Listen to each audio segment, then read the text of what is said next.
Vous êtes ici sur Histoire et Portrait. Entre 1939 et 1945, le monde a été témoin d'atrocités inimaginables.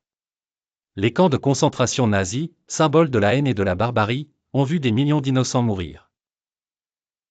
Mais au-delà de l'horreur des chambres à gaz, certains de ces camps ont été le théâtre d'expériences médicales inhumaines. Ces expériences, menées par des médecins nazis, n'étaient pas des recherches. C'étaient des tortures. Ce documentaire dévoile l'histoire de ces lieux et de leurs victimes, afin que l'humanité n'oublie jamais. En 1940, Heinrich Himmler ordonne la création de plusieurs camps de concentration.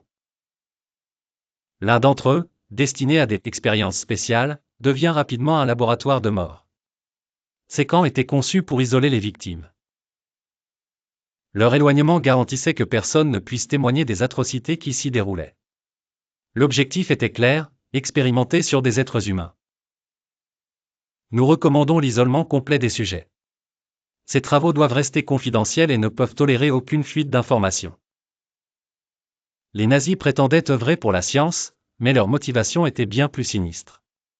Sous prétexte de recherche médicale, ils cherchaient à prouver la supériorité raciale. Ils voulaient développer des armes biologiques et tester les limites du corps humain dans des conditions extrêmes. Le sujet 24 a été exposé à des températures inférieures à 0. Décès observé après 5 heures. Données enregistrées avec succès. Des milliers de prisonniers furent les victimes de ces soi-disant expériences. Parmi elles, les tests sur les jumeaux, les injections létales et les mutilations à vif. Ces pratiques n'avaient qu'un seul résultat, la souffrance et la mort. Ils m'ont attaché à une table. Je n'avais que 12 ans. Ils m'ont injecté quelque chose. Je ne savais pas si j'allais survivre. Parmi les figures les plus tristement célèbres de cette période se trouve Joseph Mengele, connu comme l'ange de la mort. Mais il n'était pas seul. Des dizaines de médecins participaient activement à ces atrocités. Derrière son apparence calme se cachait un bourreau sans pitié. Mengele s'enfuit après la guerre.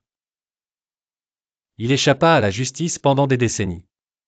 En 1945, lorsque les Alliés découvrent ces camps, ils sont confrontés à l'indicible. Les preuves retrouvées témoignent de l'horreur absolue des expériences médicales nazies.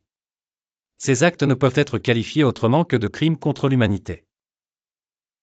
Aucun progrès scientifique ne justifie ces souffrances. Ces horreurs ont marqué l'histoire de manière indélébile. Les expériences nazies ont conduit à la création de nouvelles règles éthiques dans le domaine médical, comme le Code de Nuremberg, qui garantit aujourd'hui que plus jamais la science ne sera utilisée pour détruire l'humanité. Le devoir de mémoire nous oblige à raconter ces histoires. Pas pour glorifier les bourreaux, mais pour honorer les victimes et assurer que le monde n'oublie jamais.